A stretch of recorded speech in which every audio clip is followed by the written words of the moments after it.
Good day and welcome to another edition of Freedom's Herald. I'm Tom Gandley.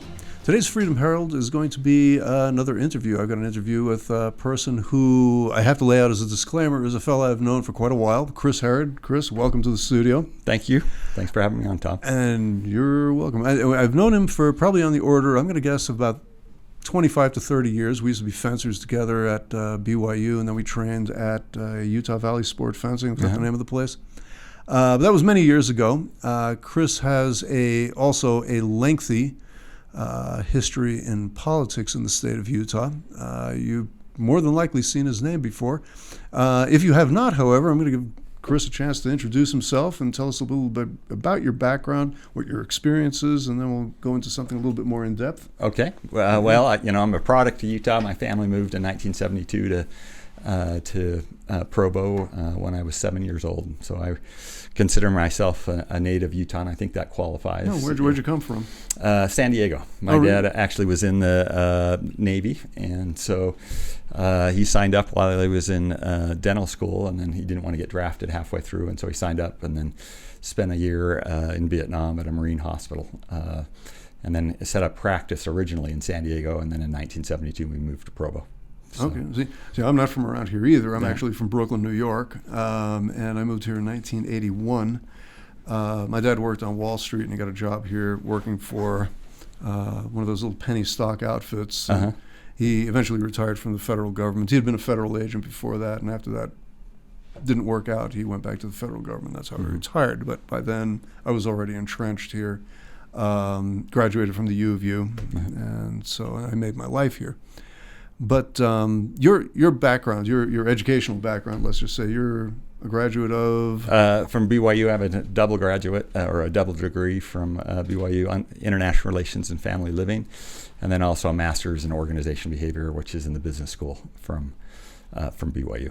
Okay, great. Well, when was your first introduction to politics? No, maybe not introduction. When were you first elected, let's say? Yeah, in 2006. He was a former majority leader of the Utah House, resigned, and just right after he got elected. And so we had a special election, and so my first year in the Utah legislature was 2007. So I served from 2007 to 2012 in the Utah legislature. And it's actually one of those things that was actually my first exposure to John Curtis. There was 10 of us that had run, and John had just switched from being a Democrat to a Republican the night before he filed, and so John and I made it to the final two. Really? I hadn't heard that before. I'm sure a lot of people hadn't heard that before. Okay. And John and I were the final two. Neither of us got 60%, which was the rules that we were playing by, and so the party, I think it was pretty obvious they were going to choose me just because they knew that I was a solid Republican. I first elected when I was a delegate. When I was 18, I was a state and county delegate, and so I have a long history in the Republican Party. And so I've been a precinct chair and state delegate numerous times. And so when that seat opened, I filed for my name, and it was actually a great experience for me to be in the Utah legislature for those 6 years. Mm-hmm. What were some of your takeaways from being in the Utah legislature? Any eye-opening experiences, something that...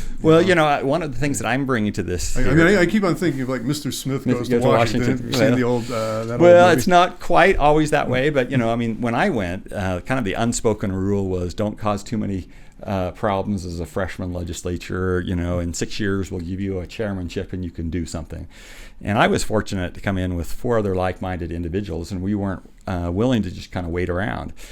We immediately got to work. We felt our country was in danger, and so people pretty soon learned that if they dealt with one of us, they dealt with 5 of us. And with 75 House members in the Utah state, that is actually a good skill to have. Our sophomore year, we swayed every leadership race that was available, and that gives you a tremendous amount of influence. We were able to get somebody on the Rules Committee that could help get our bills out, and we started this organization called the Patrick Henry Caucus, and you can imagine, what that was. It was a 10th Amendment organization that was we were concerned about, the federal government overstepping its rules and trying to get everybody back to the U.S. Constitution. And so I have a long history of working on trying to claw back powers from the federal government. My philosophy if it's not in Article 1, Section 8 of the U.S. Constitution, Congress shouldn't be doing it.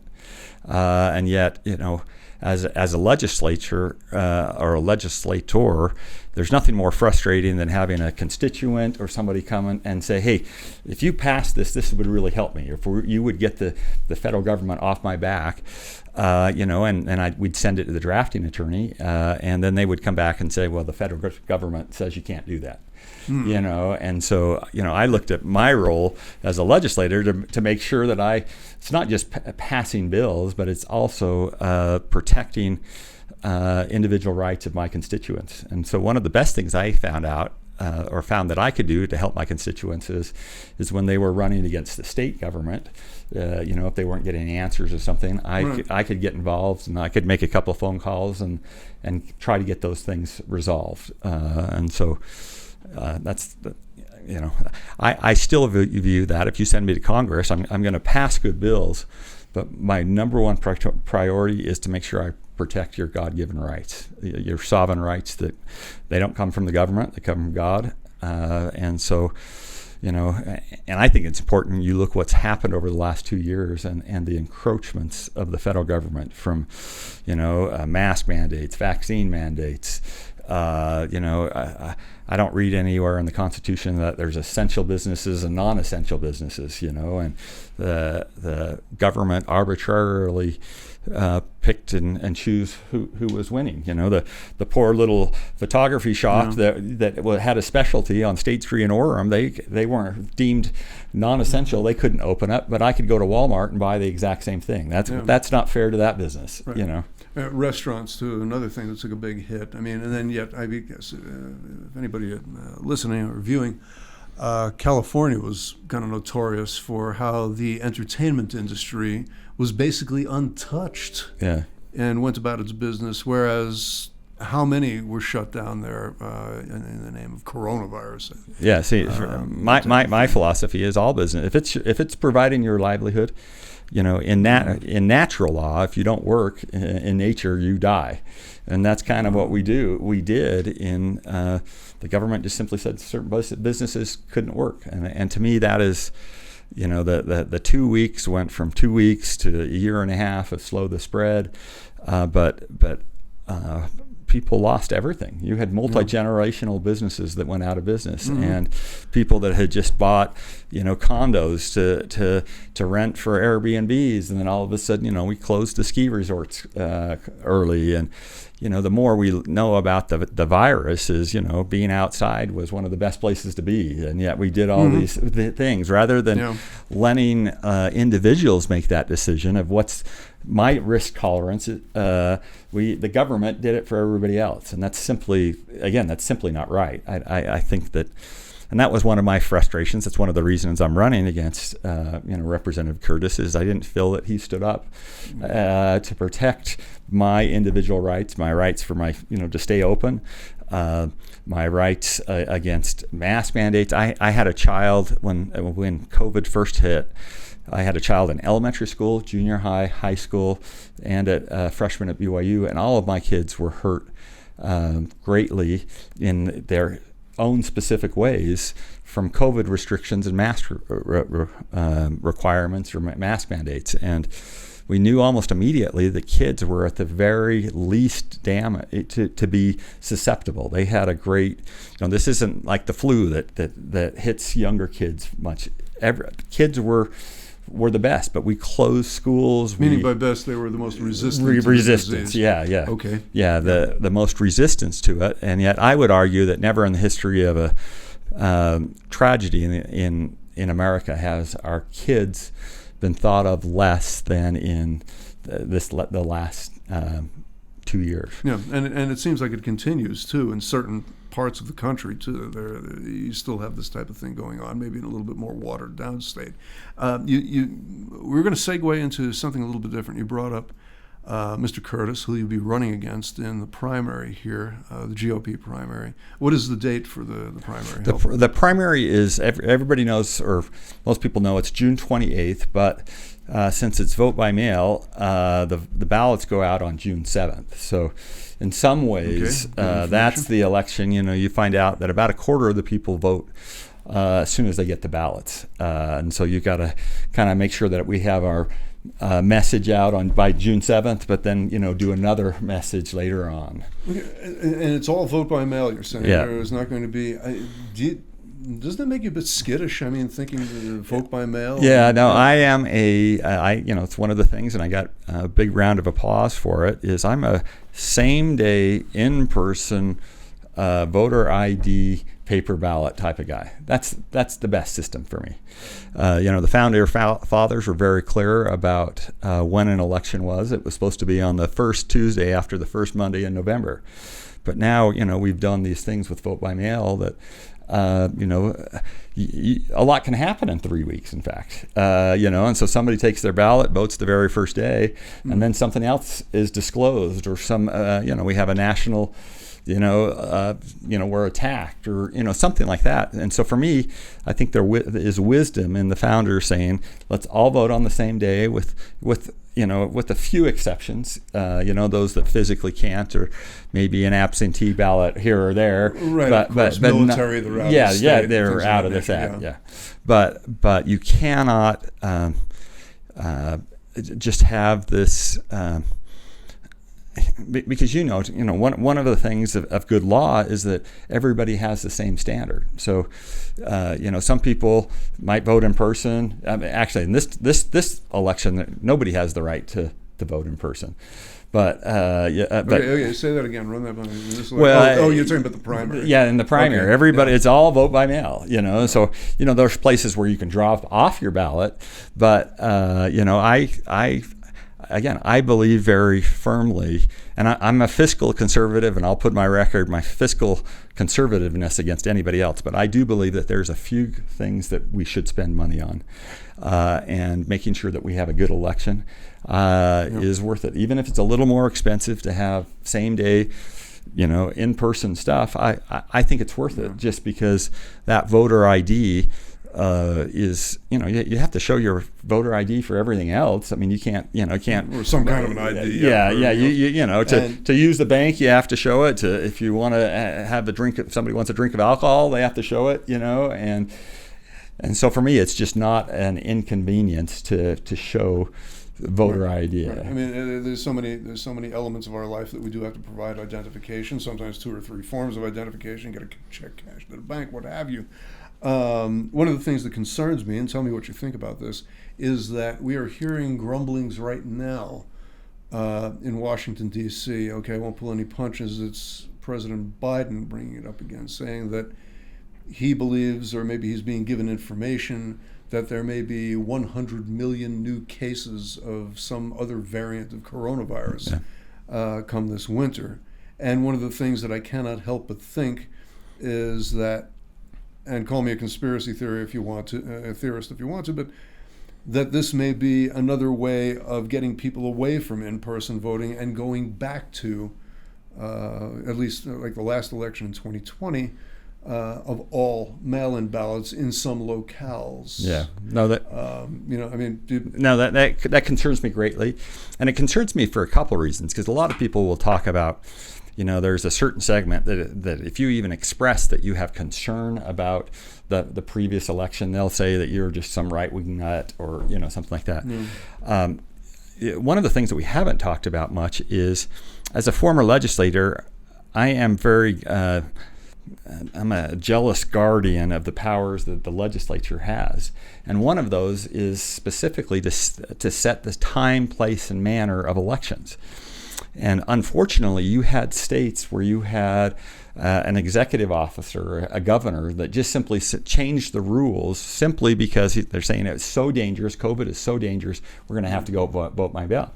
Well, that wasn't a constitutional way to change the process. The legislature should have gotten together. That's what you're going to do, and change the law. But you had some governors that did that, and then you had some judges that simply took that, usurped that power, and said, "This is how we're going to do it," because vote by mail has different, slightly different outcomes on some things, and then I think it is less secure. If I haven't seen it yet. I'm going to see it actually on Friday. But you have Dinesh D'Souza's 2,000 Mules. Right. And I know the premise of it, and I'm very interested in seeing the proof more. But that should concern everybody. What are the facts that back up the accusation? And I think that they're very valid accusations, like yourself. I want to see it as well.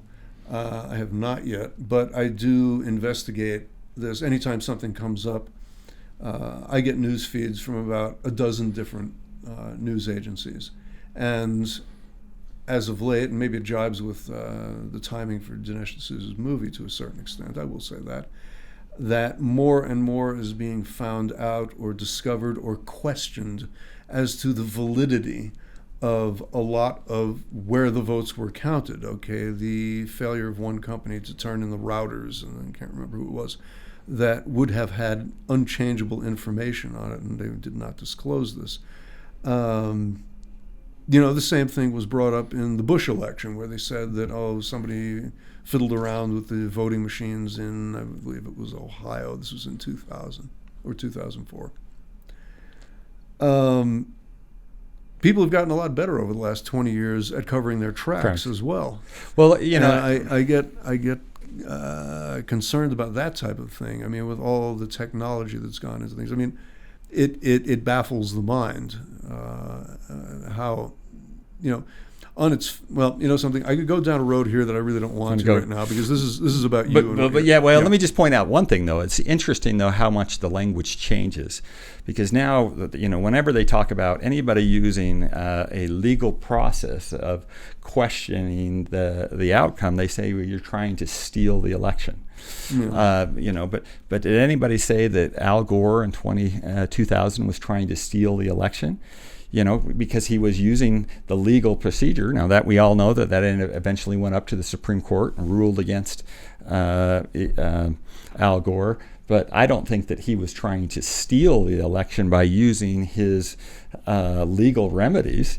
But they say that about Republicans now, that, anytime somebody, they sent people down to Nevada to question, but they said, well, they're trying to steal the election. No, they're just trying to make sure that the election, and it's not stealing the election by using your rights in the judicial system. But that's what, much of the January 6th Commission is, they're making those accusations of, if you even kind of sought for proof that you were trying to steal the election. And that's a difference between the incumbent and myself. He voted for the January 6th Commission, which once you knew that Jim Jordan was not going to be on that the elegant Republicans that knew how to argue and they broke with the rules that the Republicans, the minority, got to choose.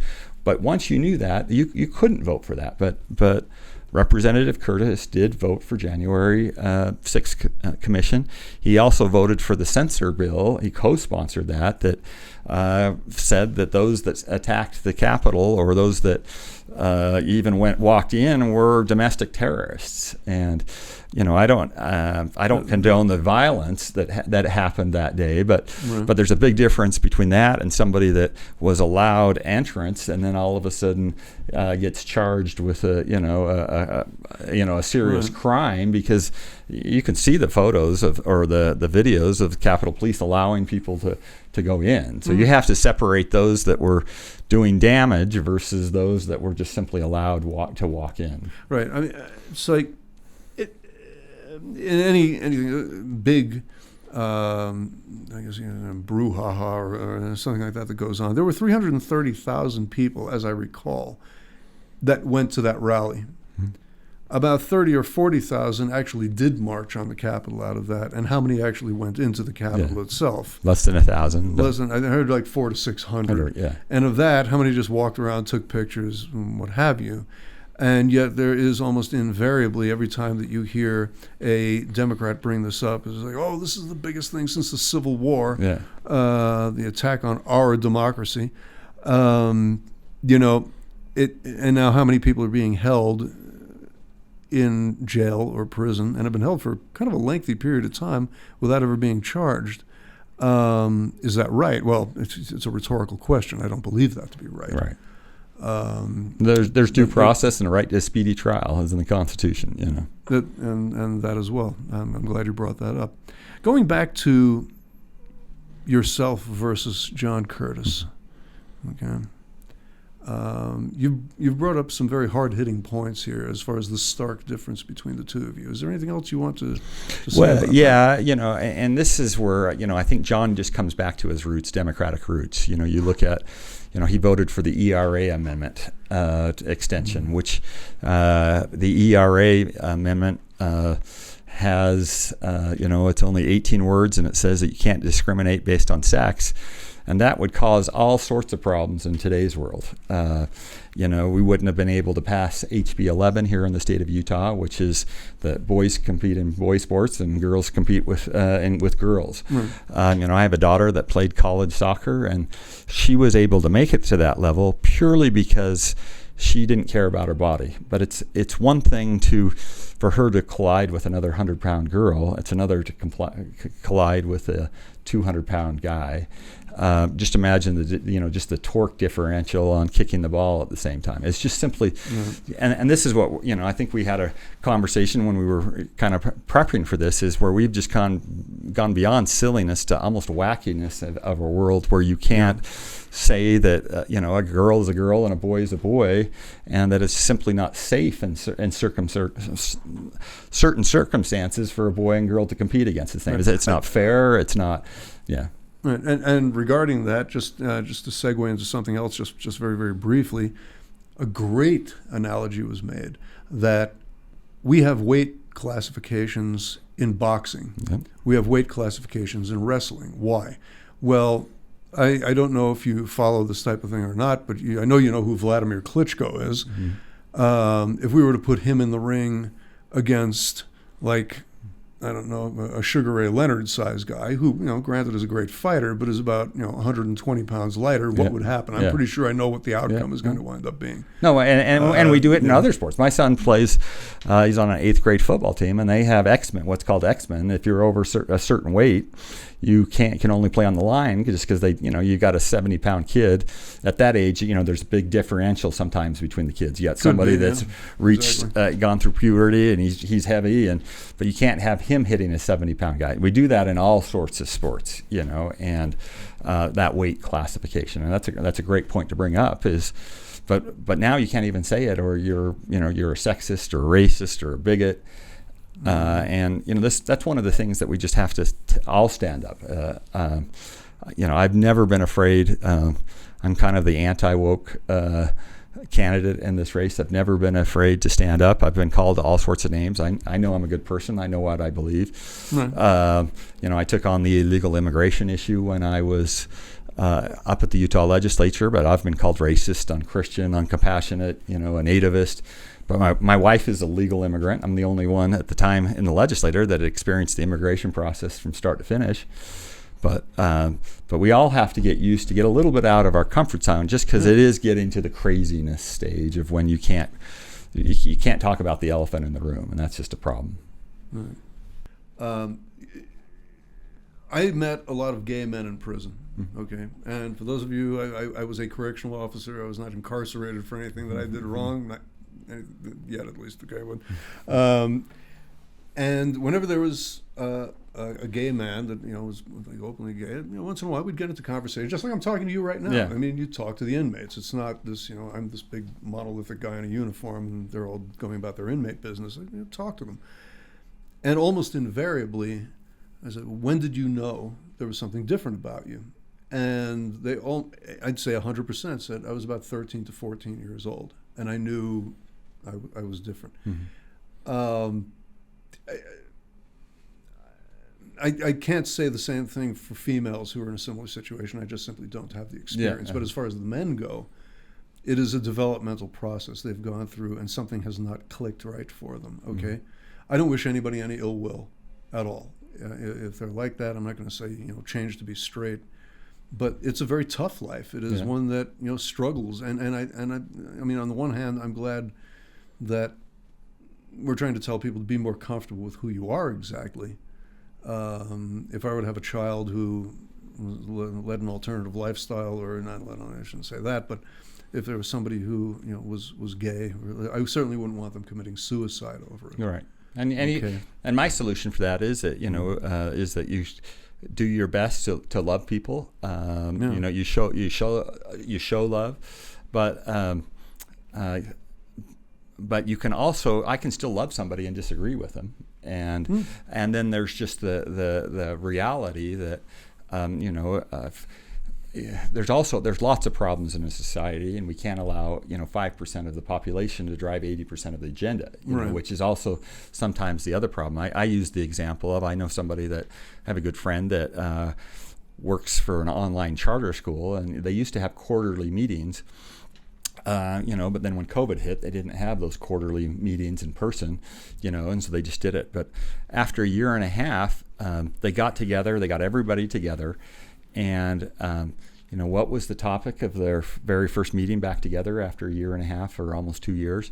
Was it that all kids are behind in grade level? Some are up to a year behind in grade school. We know that all kids have experienced or increased depression. Because you've missed proms, you've missed activities, you've missed people have been isolated. We're social beings. Just being with your friends. Yeah, just being with your friends. Yeah. The stress, it's not the same. Looking at a Zoom class and things like that.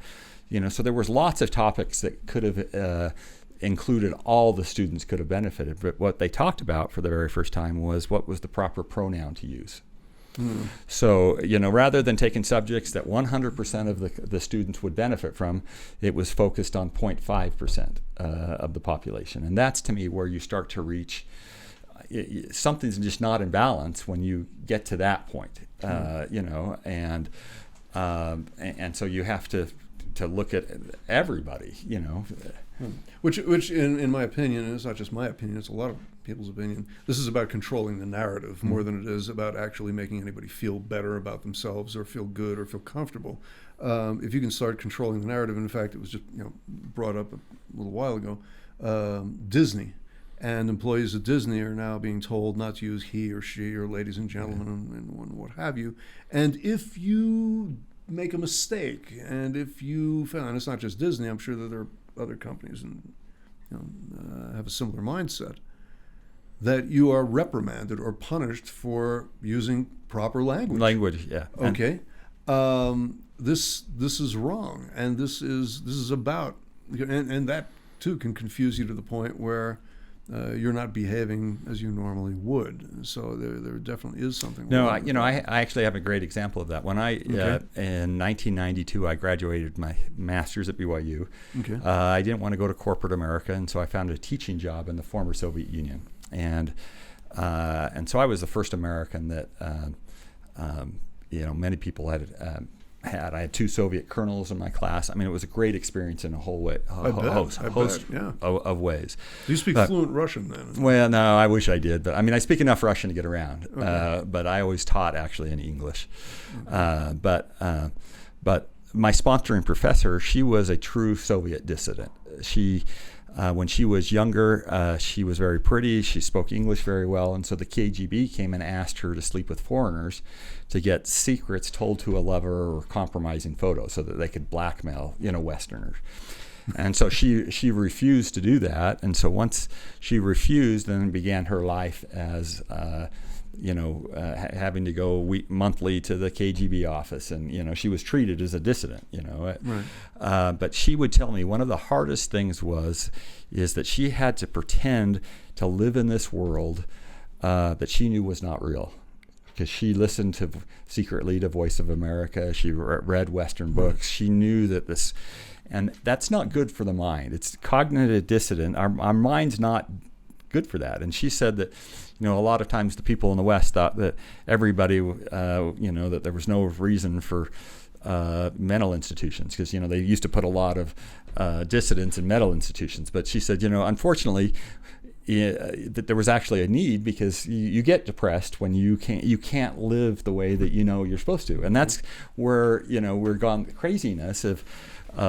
It's not just respect for somebody else, but you want me to participate in your in your fantasy or in your delusion, because there are men and women, and there's ways but your DNA will always be the same. But now it's not just about respect. You want me to participate and call you a girl or call you a boy when I know that that's not true, and so that's not good for society. And my fear is when we start to break down these norms, then you can get people to break down other things. Then I think it's easier to manipulate people. I think it's easier to get people to do the horrific things that we saw in the Holocaust, or saw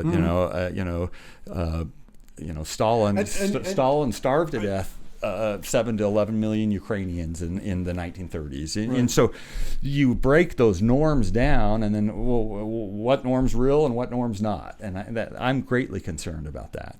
Right. And you say you're concerned about it. It's already happening. Yeah. It is already happening. Okay. When you have people at universities rioting simply because they don't like what somebody is saying, or they don't like a guest speaker, and something just recently happened at Harvard. Somebody from, and correct me if I'm wrong, oh my gosh, who was it? Liberty. Can't remember who it was. But anyway, it was a bunch of law students got together and basically shouted down somebody from the Federalist Society. The Federalist Society, that is speaker. And that's not free speech. This is not free speech, and when they're muddying the waters between freedom of expression, free speech, and something that makes them uneasy to hear. And it goes right back to what you were saying just a few minutes ago, when the truth gets muddied, and you can get people to do things that are reprehensible, basically. In Berkeley, who was it that was speaking? I want to say, I think it was Ann Coulter. Coulter. Maybe it was. No, it wasn't Justice Thomas. It was a few years ago. And the Martin Luther King Library was burned by Antifa-type people. I can't say whether it was Antifa or not, but it was people in black bloc, and they threw firebombs and trash all over the place just because she was speaking. Well, and it just happened a couple days ago in Wyoming. The senator simply said that there was two sexes, and the crowd just burst out in booing and erupted for her stating the obvious that there are two sexes. And she even said, people can transition. There's certain things you can do transition, but your DNA will always be the same. But you can't even say that now without being burned down. And that's, again, we're to the point where I think we all need to stand up. And the good thing for me, I was talking to a colleague that I served with in the Utah House, and he lived in a swing district, and so he always had to work really hard to get elected. And he told me that even the Democrats in his district were starting to wake up to say this is just too much. This is just too far, because the Democratic Party has been taken over by the AOCs, where there's no limits to what they're doing, and so I do think that you're going to see that this election cycle, but it's something that we all have to do. I mean, I really couldn't believe it. I went through the convention process. I won the convention 55-45, but I was having a conversation with this delegate, and she was telling me here in the Valley, in certain schools, there are now people that identify as furries. And that is, kind of like explain that to us here. It's like an animal, and so these people are. The schools are giving them the ability to curl up when they want on their. I mean, I just couldn't believe. I mean, it's just so. And she assured me that, and I was telling somebody else about the story. He said, "Yeah, I've heard that," And it's just at some point you just have to put your foot down and say I'm not going to participate with your nuttiness, and that's it's a delusion. Table for two, saucer of milk. Anyway, Chris, the economy. All indications are that things are getting progressively worse, maybe even by baby steps, and that many economists, Morgan Stanley economists, et cetera, are saying we're looking at a recession in another 2 years. I personally don't think it's even going to take that long. If you're looking at inflation, the faith in the market is failing. People are drawing back capital. I mean, today itself, the market dropped over 1,000 points again. Yeah. Year to date, the market's down, I think, 14, 15%, which is way beyond just a mere correction. Correction's not really about 10%. Okay. There's a lot of things that can contribute to this. I mean, there is no one thing, okay? The cost of fuel, for instance, and its rise has affected very much. I heard a statement, this was years ago, that for every 25-cent increase in gasoline over the year, annually, we lose $30 billion. This is a really intense number, and this was years ago, $30 billion worth of discretionary spending just in the United States. That's a lot of money. It is. Well, from 2 years ago, our fuel prices are now over. I just saw it this morning. It was the average price. It's never been this high in the history of the United States of a gallon of gas. How do we tackle this problem? I mean, I've heard through the many sources of news and information that I have the time really to look at. What can be done to halt this? In your own words, I mean, there's a couple of issues. There's one. The best solution is not to have the government get involved in the first place in these things, because most of the things that are happening now they're man-made. You look at what's happening with, a significant portion of the inflation that is man-made. It's when the very first day that President Biden came in, he canceled the Keystone Pipeline, he canceled oil leases, he continued to cancel them again this week. When you do that, and if you understand markets, the supply-demand issue, that's natural law. I mean, you just can't change that. If you have an undersupply, prices are going to go up. Yeah, I'm an economist too, so you're preaching to the choir here. So people should have understood that, and people just think, well, if you have a little undersupply, that prices just go up a little bit. No, you can have just barely a little undersupply, and prices can double. Of an oil. So you go back a year and a half ago, oil was $50 a barrel. Now it is, I think I heard yesterday, it was $114 a barrel. Yeah, and that is, that affects everything. It's not just gasoline, it's food. Right. It is, saran wrap to wrap your food in. It is transportation. It is, airfare, vacation. And so for me, that is a man-made. That's one that we did to ourselves, And the solution to me is that there is no nation in the world that has the total natural energy resources of the United States, as the United States does. And we need to unleash that. Frankly, to me, it's one of the few ways that I see that we can actually get out of our national debt is to become a net exporter. There's a reason there's all those big skyscrapers in Dubai. They have pretty much one product, and it's oil. And we don't have just oil. We've got natural gas. We have the cleanest burning coal in the world here in the United States, the lowest sulfur. The Grand Staircase has $2 trillion of that there. And the fact of the matter is, regardless of what we do, China is going to bring on a coal plant a week. They're doing that for their energy, and we might as well be selling them cleaner oil. Or cleaner coal. It's actually better for the environment. But for some reason, we have the radical environmentalists that want to shut down and hurt us, tie both of our arms behind our backs, and we need a full. And it will. It'll help with inflation. It'll bring down costs. Unfortunately, I simply don't see President Biden doing that, and so we need to make sure that we get a Republican-led Congress. That's one of the reasons I'm running for this position. Right. And then in 2 years have a president. And I want to have a whole list of bills for them to sign, executive orders, the very first day. But I also want to take away the ability for the president to come in, the next president, and you have to do that by changing law, so that the president shouldn't have that much discretion. When I was in the Utah legislature in 2009, President Obama did the exact same thing. First day, when he came into office, he pulled 77 oil leases.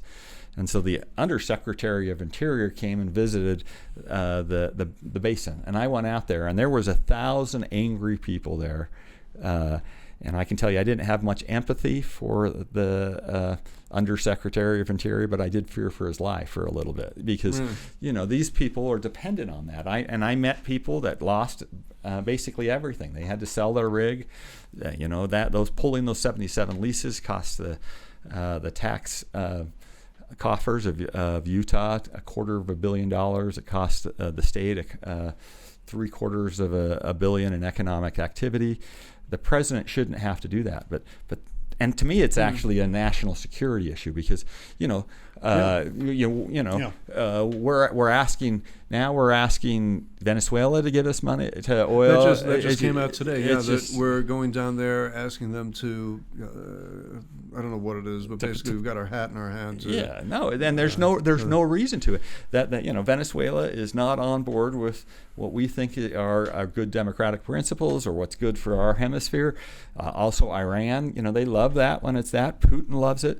But President Biden can say all he wants about going against Biden, but Biden's not taking him serious with the war in Ukraine because President Biden sees him and simply says, "You're not willing to do the things that will make you strong. You're weak." And Putin is an amoral chess player. He does not care about morality. He just looks at it, and when he sees weakness, he saw Afghanistan, what we did in Afghanistan. He sees we're no longer willing to pump oil to be self-sufficient. We're not addressing our debt. We're having, an existential crisis about whether we're a good nation or not with CRT. We're having, we're letting the LGBT movement run the entire agenda, and so he just does not see us as serious. And and as bad as Russia is right now, China is is 10 times the threat. They've basically colonized Africa. They've put the corner market on lithium. So you have all these people that say that we want to go metals in general, right? That they say, well, we need to move to this new economy, but China is going to get wealthy on it, and China's in South America as well. Yeah. Okay, I mean, your wife is from Ukraine. Yeah. My wife is from Peru. And I heard the statistic years ago when I was an instructor. There's always a guy in the class who just knows everything. He must be like, a guy that works for the CIA. And this fellow, and I can't remember his name, it was an Irish last name, said that, and sure enough, I looked it up and he was right. 20% of the Chinese special ops units had trained at least in South America. Wow. South America? Really? And how many? There's 400 ships, Chinese ships off the coast of South America right now. And there's no fish between. I mean, the Pacific is a big place. And they claim they're fishing vessels. I claim they're listening vessels.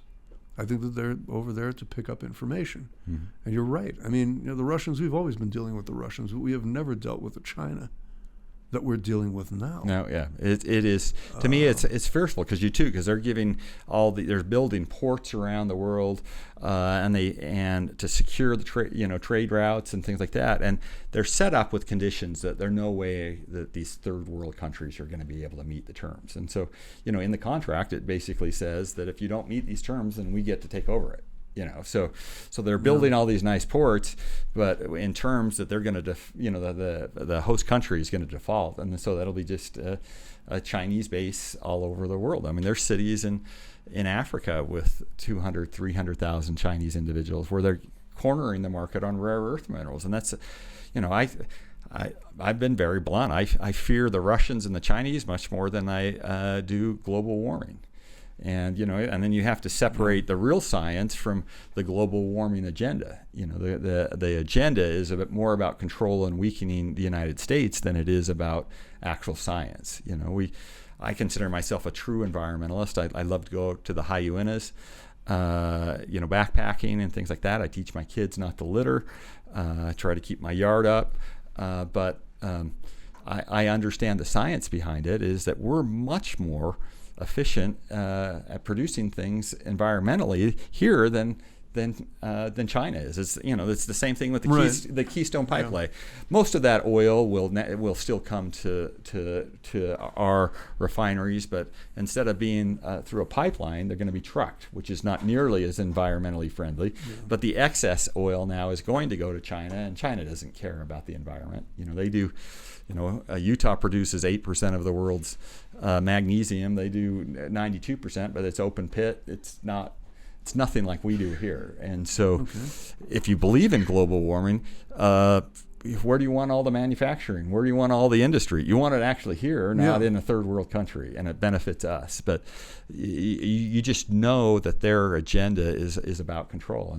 And that's who Biden is controlled by, and they want $5 gasoline. To me, my car is my freedom, but I have to limit where I go now.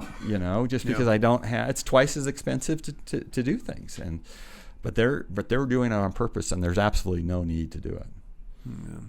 And I was just going to add one other thing about the economy, though, is that, and people need to realize is that.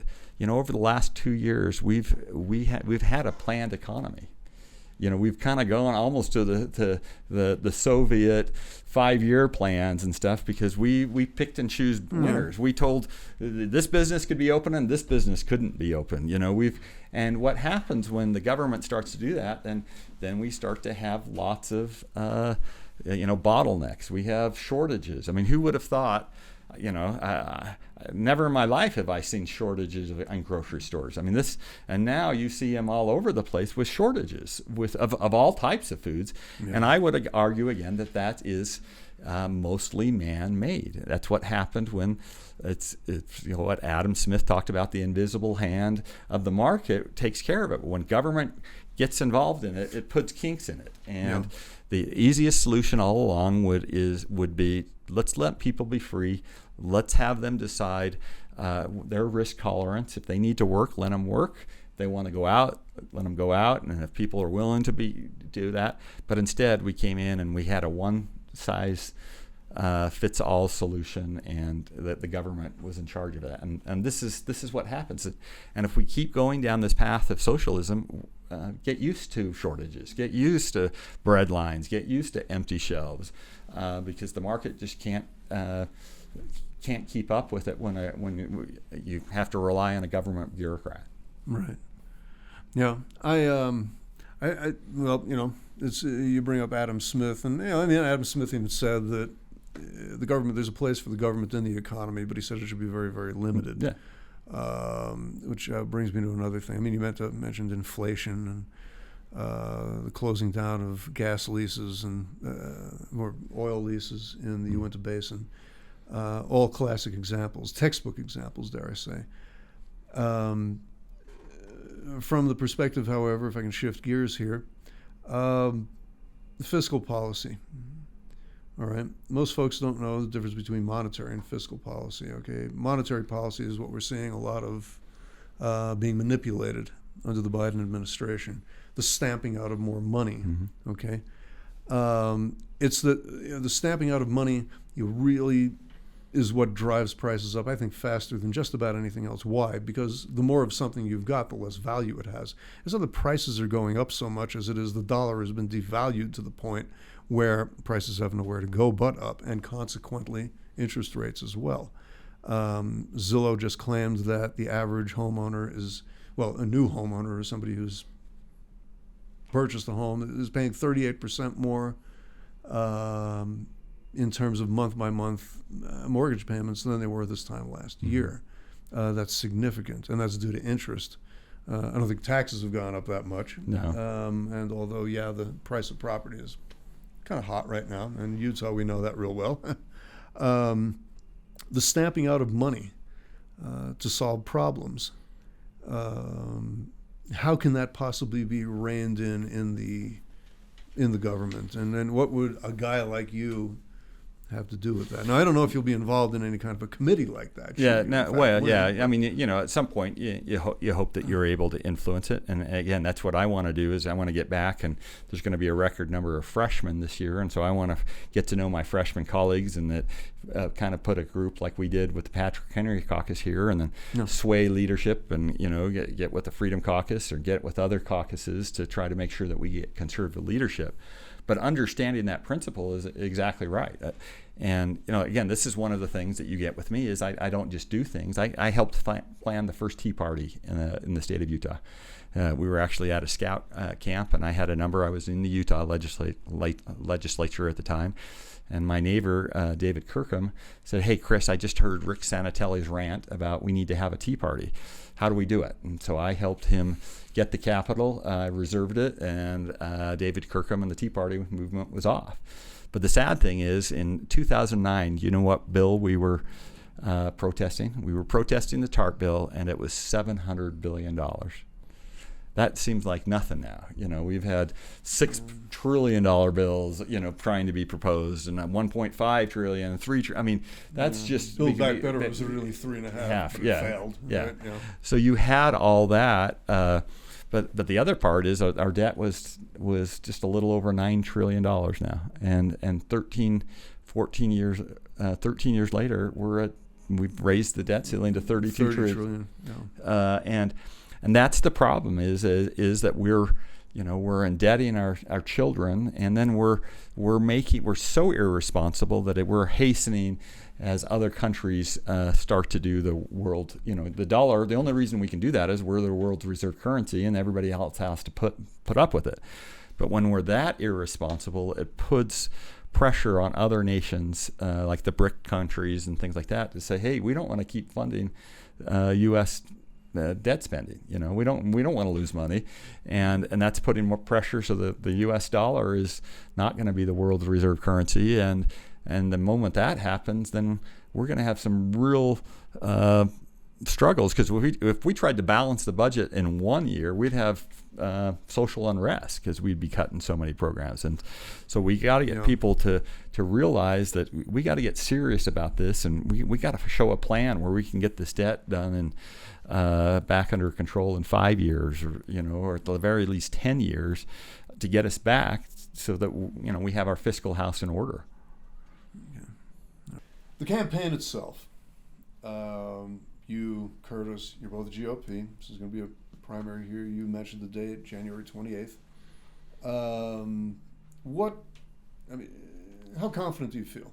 What you're presenting to the people of Utah. Yeah. Well, specifically the 3rd Congressional District. Yeah, it's no secret. Always the incumbent has less money. You look at where John Curtis has gotten the vast majority of his money has come from special interests, from Google, other tech companies, and things like that. And so it's an uphill battle. But so Curtis is getting Google money, then? Yes. Okay. You can go to his page and donation page and see that he's taking Google money, okay. But for us, from the very beginning, we knew that we would have to have a grassroots kind of ground game, and so that's what we've done. We have, people out walking. We do raise money. The least favorite part of campaigning for me is calling people. I have to work with a professional fundraiser and call people, every day for several hours, and we've had some success with that. But the best way is for people to let their neighbors know, you can, if you'd like to donate or participate in my campaign. We have a website. It's chrisherrod.org. And it's 2 R's. Yeah, two R's. CHRISHERROD.org. There's places where you can sign up to volunteer. There's information if you want to sign, you can come. We appreciate donations. There's a link where you can donate with a credit card on that. But one of the things, I've been willing to sacrificed the last 3 months of my life. My family is the one that pays the highest price. Right. My wife especially, and kids. But I think it's important, and so one of the things I ask people is if you think it's important to get out, get involved, and make a difference. Because I've said this for the last all the time I've been in politics is that we're reaching a kind of a critical juncture. But this time we're starting. We don't have too many times left to get things right. If we really do not address the debt, if we really do not, I'm kind of a worst case scenario guy. What happens if everything goes bad? All currencies, everything kind of goes bad. Well, then we go to a barter system. Well, we better have something to barter, something the rest of the world wants, or we'll be in big trouble. And so that's where I see energy as one of those things, bringing back our manufacturing, which President Trump had done very good because China's not playing by the rules. My philosophy is if China doesn't let us buy their farm ground, why are we letting China buy our farm ground? If they require a 50% business owner to do business in China and then requires all the intellectual property to be transferred to that company, which is then stolen, why aren't we requiring that of China? And so we have to stop being the nice guy around the world and defend the American people. Otherwise, it's much worse than I think than people realize. There's a book that I read. It's called Unrestricted Warfare, and it was written by 2 Chinese colonels in 1999. And they basically say this is how you take down the United States. You're not going to take them down overtly with military, because they analyzed the Gulf War, how overwhelming we were with helicopters and things like that. But they laid out this plan of taking us over economically by disinformation. You look at the amount of disinformation there is out there, just political unrest, and if you really look at it, I think, if you're really honest about it, I think China's declared war on us a decade ago, and we don't know that, and that's the worst type of war to be in when the other side is undermining our institutions. They're taking over our universities, they're influencing our environmental policies, they're doing all sorts of things, and we just kind of think, oh, all is well, no big deal. Well, I think it is a big deal. Okay, I mean, you brought up a good point. Coronavirus. Do you think that was some kind of a mistake, or do you think there might have been something deliberate behind that? It was like a type of, because we took the most casualties in the whole world right here. Now, granted, we're one of the most heavily populated countries in the world, too. I think we're 4th. Germ warfare? I in fact, it wasn't.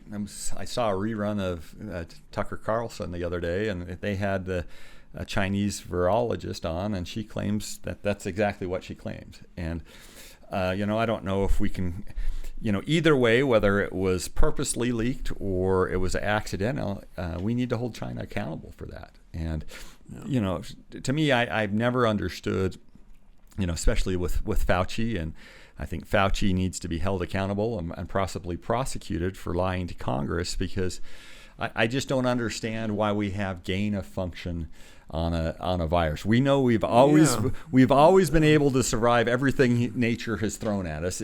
It's wiped out our population. The plague has, significantly, and other things, but we've always been able to survive it. Why would we spend money, especially U.S. money, in a Chinese facility and do gain of function where it's theoretical that that virus might not have any natural enemy, having nothing to control it down?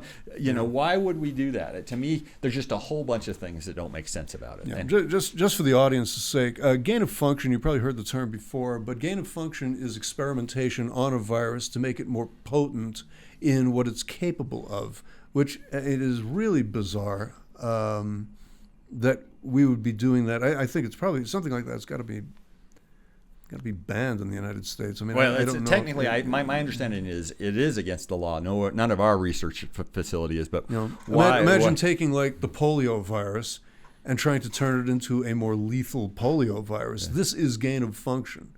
And yet it was being done with, I don't know what the origins of coronavirus. It was a common cold made worse or something like that. Bird flu, SARS. I know it's called SARS something or other. I'm not an epidemiologist, so don't even expect me to.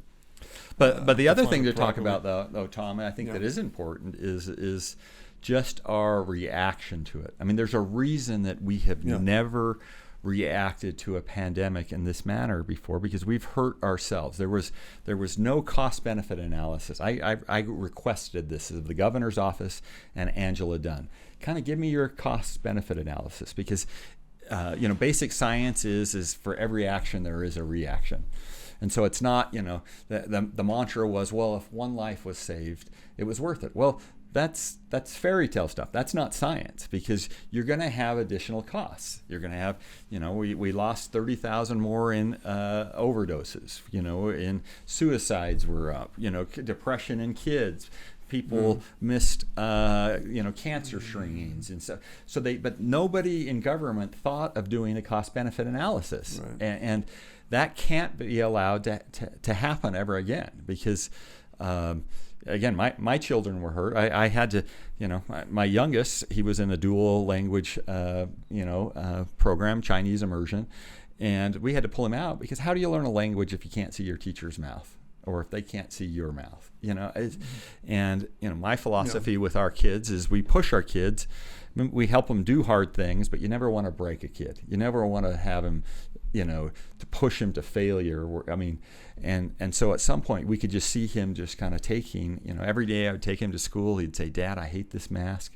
It itches," and you could just see him starting to kind of crash. And so we had to pull him out of the Chinese immersion portion of it, just because to us made no sense. And Governor Cox kept the mask mandate on our children, for 3 or 4 months after the general population, and that's just simply not right. And so we just can't allow that.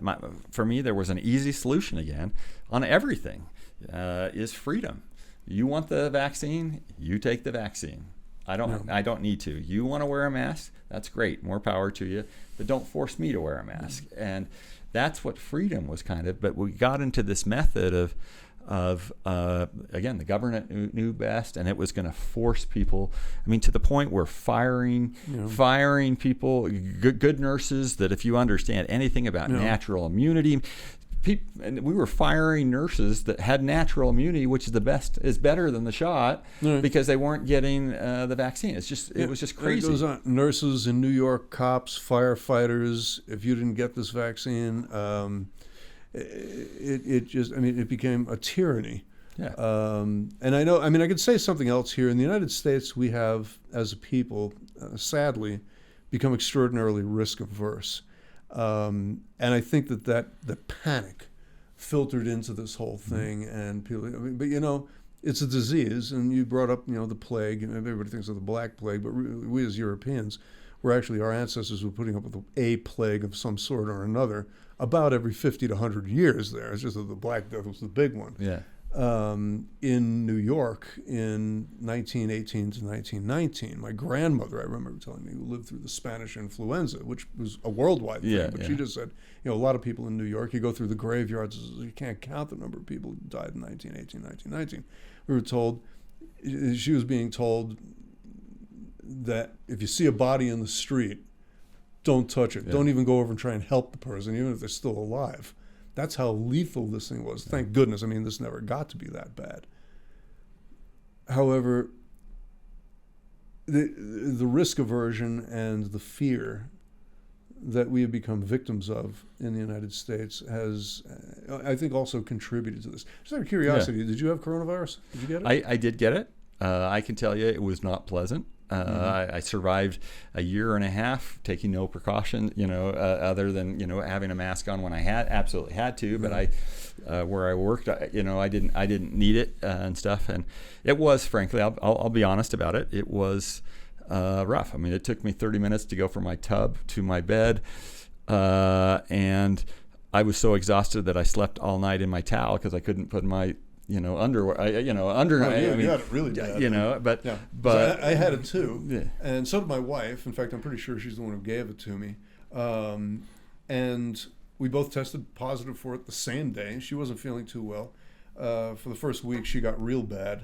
Like her lips were turning blue type bad, and she couldn't. And she was one of them. You mentioned 30 minutes thing. I had to help her, and she's kind of a fit little woman. I mean, she's like a little wiry gal. Was always in great shape, great blood pressure, everything. I mean, all the healthy, good health signs. I had to help her to get to the bathroom.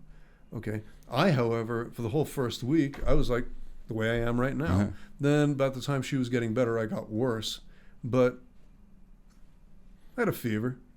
Couldn't smell anything at all, and a few little aches and pains. But basically, I guess I had what one would call a mild case, because I never had to. It never slowed me down. I was walking around the house, feeding the cat, doing the usual things that a guy does. My wife, on the other hand, I know was bad. She said, and you listen to somebody, because I was an EMT very, very briefly for a spell back in the 90s. She said to me, "Tom, if I die, send me back to Peru." When somebody starts saying that, you know that they're thinking this must be pretty serious. And she was, and they said it hit Hispanics for whatever reason that much harder than it did Northern Europeans, which is me and you. Why, I don't know. I can't help but think that there was a genetic something with them. Anyway, without going into all this conspiracy theory stuff. But after 4 days, it was a rough 4 days. My doctor, I have a great doctor. I got vitamin D. He told me high dose vitamin D3, zinc. Zinc, yeah. Interesting. There's all of these controversies, but my doctor said to me, he says, Chris, I think it's only fair that I give you what I gave myself when I took it, and he prescribed to me ivermectin. Which you hear all the controversies. Hydroxychloroquine. Did you take that? I didn't, but I took the ivermectin, and within a couple days, I think that it had, but this is one of the things that just everything became political. Doctors always give, a variety of treatments because, but all of a sudden, hydrochloroquine and ivermectin, they all became controversial. Well, doctors oftentimes give, they know that this will help about 30% of the patient. This will help about 30%, but for all of it's an art and a science. Yeah, it is. And all of a sudden they were forbidding people. This became a no-no, and they were denying it in hospitals. And if you know anything about medicine, the placebo effect is real, and so if somebody wants to go to the hospital, why were they forbidding people from taking ivermectin when it's one of the most safe drugs? You can take, my doctor said it, he says, isn't this strange, you take 10 times the amount of Advil and you'll die. You could take 100 times the amount of ivermectin and still be okay. So it was a safe thing. So why were people denying people the ability to, while the studies were still working out or whatever? It's just, there was just this top-down management of it that to me was actually very frightening. And about 6 years ago, I taught this class at a small liberal arts university, and we studied the scientific method. And we studied it all the way from Greece, all the way through the Middle Ages and stuff like that. And people don't understand that the scientific method requires competition. That's really what the scientific method is. You propose your study, you propose, it kind of goes like this. And it was absolutely frightening to see how far we've gotten away from the scientific method in the last 50 years, where we're relying on experts. Well, my understanding is the whole reason that we encourage people to go to college, go to high school, graduate, is so that we don't have to rely on the experts. That the experts should, they can teach us, but they should be able to explain it. But now it's become you have to listen to the Angela Dunns, and their word becomes the science. Well, again, that's not how science works. Just a few months ago, the drug that's probably the most studied in the world is aspirin. It's 100 years old or more. If you go back to willow bark, it's even, it's thousands, it's thousands of years. But 10 years ago, the experts said you should be taking a low dose aspirin every day, to lower chances of heart attack. Stroke, yeah. But I take one now. Yeah. But 3 months ago, though, they came out with a new recommendation saying unless you're at high risk for a heart attack, you shouldn't take it because the increased risk of a stomach tear is not worth the benefit. And so here's a medicine that's been studied for 100 years, and they're still adjusting it. And so all of a sudden they thought they knew everything about coronavirus and again, so it takes time, and yet we didn't give people the variety. I mean, you had Fauci going after the Barrington Declaration that had Nobel peace, or not Nobel medicine and science expertise that said on it that the best way was natural immunity, kind of letting it go through the system, that everybody has to tolerate that have different risk levels, but they couldn't allow it. They had to badmouth it. There's emails between Fauci and the NIH guy saying we got to destroy this, or it was the same thing with even here in Utah, the Department of Health.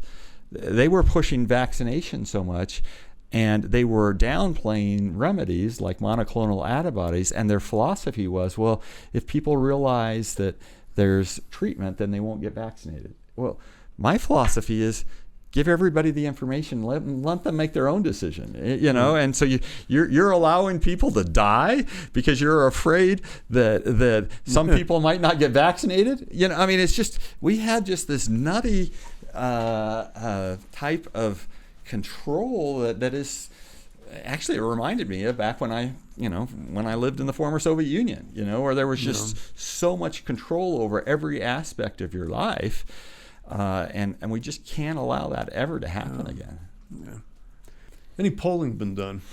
Not public polls. I mean, we've been told about some polls and maybe some informal ones. Or? Yeah, that I believe that shows us that we're in this race, if not ahead in this race, and so, okay. But we're taking nothing for granted, and so again, if people want to get involved, please reach out to our website at chrisherrod.org. Would love donations if you like the things that I've talked about. I guess they can. Hopefully, you can vouch for me, and absolutely. Yeah, and that's one of the things for me too that you're not taking a chance on is that I have been around politics for 20 years in this. It's not like I've always been in office, but I do have a voting record where people can see if I do what I say I'm going to do. And there's people that are smoother, but I do my best to be authentic, to tell people what I believe.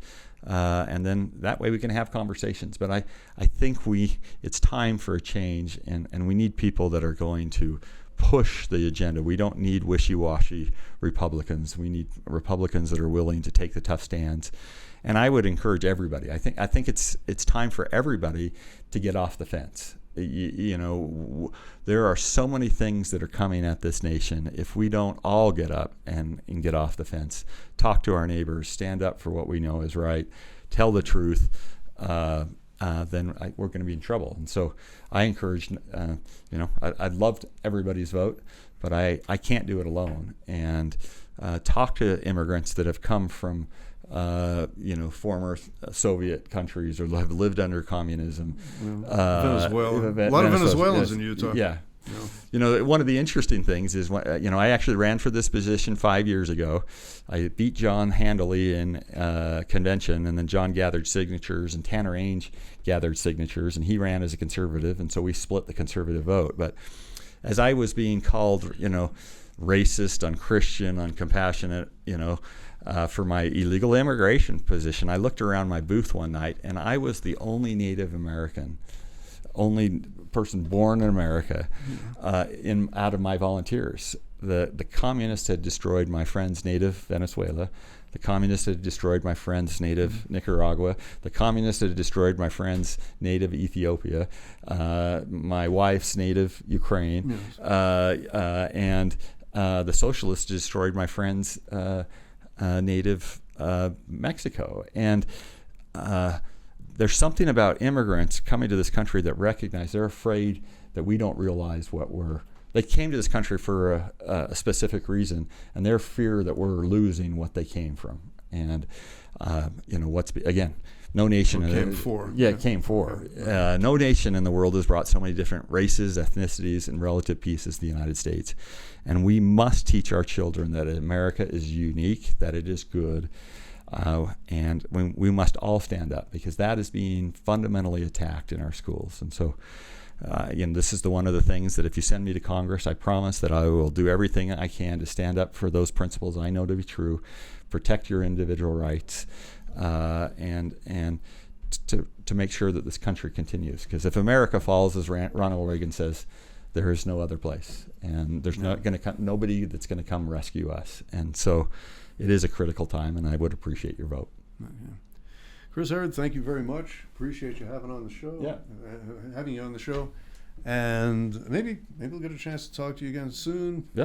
I don't know, but maybe it'll be a celebratory one if you win in June 28th.